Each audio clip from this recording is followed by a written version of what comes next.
Ladies and gentlemen, today on Flick Knows, we discuss what happened with Zillow as well as the quick stats. Stay tuned. Hey guys, thanks for tuning in for another episode of Flick Knows here as we're getting into November and heading into Thanksgiving. A lot happens in the marketplace despite it not really showing out in the statistics all the time. But you know, this is where we see if there are going to be any shifts. And quite frankly, spoiler alert, not a whole lot of shifts in the market right now. Let's hit the quick stats real quick and then we'll jump into what's going on with Zillow. I don't know if you guys have been seeing the headlines about Zillow pulling back on their iBuyer program at all, but figured it was worth talking about. So new listings, you know, during the summer we were in the 40s, the 50s. I think we touched 60s in one 7-day period. New listings today, 18 in the last 7 days. Pending, we're looking at 28 pending properties, and then sold, we're looking at 50.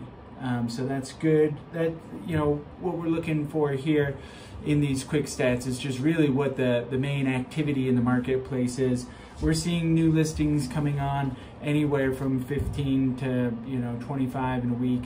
Expect it to be probably under 20 as we head into Christmas each week.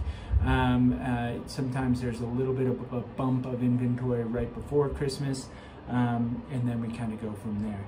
So that's new listings sold, price reduced. We only saw 4 properties price reduced in the last 7 days. Is it still competitive out there? Are things still moving off the market? I would say yes.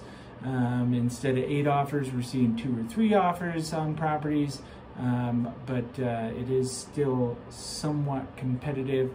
You know, if you want to keep yourself out of a competitive situation, I have said this before, but let's do our negotiating during the week. Let's find a property that comes on a Monday, Tuesday, maybe even a Wednesday, and try and get it under contract before we head into the weekend. That's going to be your best bet. Active listings. So we ended October of this year with 718. Last year, November of 20, we had 744 active listings.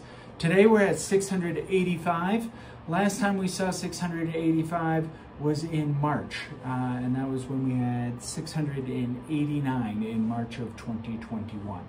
So we're kind of in that, demand still outpacing inventory. And, you know, another comment on that is we are anticipating that for the future. You know, a lot of people are asking me if we're seeing prices go down. We are not. The BREC short-term rental restrictions, we have not seen prices go down on that yet. Unincorporated Summit County, we have not seen any price decrease whatsoever with the moratorium. We do have a few buyers who are waiting in the wings, waiting to see what the policy is that they come out with at the end of that moratorium. We are anticipating that there are going to be some rental restrictions, but they're going to be flexible enough that folks are still going to be able to short-term rent their property to assist with the payments on it. So more to come on that as we know it. This week, the big news with Zillow is shutting down their iBuying program, which was touted a little ways back as being able to generate billions for the company. And I think a lot of people were surprised at that. I think they've got something like 7,000 properties that they've purchased over the period of time that they've been running the iBuyer. And how this pertains to you is that they were buying it using the Zestimate. So a lot of people ask me what I think of the Zestimates, and I usually laugh at the Zestimates because they're based off of an algorithm. They're fun to look at, they're fun to get an idea, but to really get down to the nitty-gritty of what the Zestimate is, you have to have somebody boots on the ground taking a look at it. So they ran into a couple of properties. One, they were overpaying for properties, and then they couldn't sell them for more.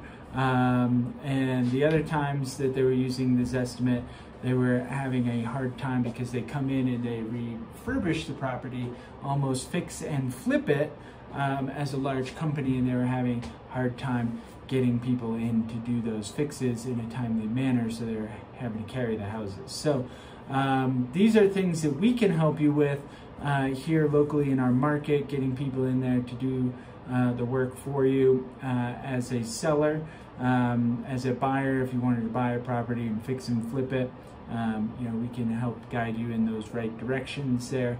But that was news that was certainly surprising to me, as Zillow is a big name in the real estate space. But, take those estimates with a grain of salt. If you do have questions about the value of a property, we can dig into those numbers a little bit deeper for you and tell you how the market's going to react to that pricing, and kind of go from there. So, as always, if you have any questions, reach out to us, Team Flick at summitliving.com. We're here for you, and we'll see you next week for another episode of Flick Knows. Have a good one.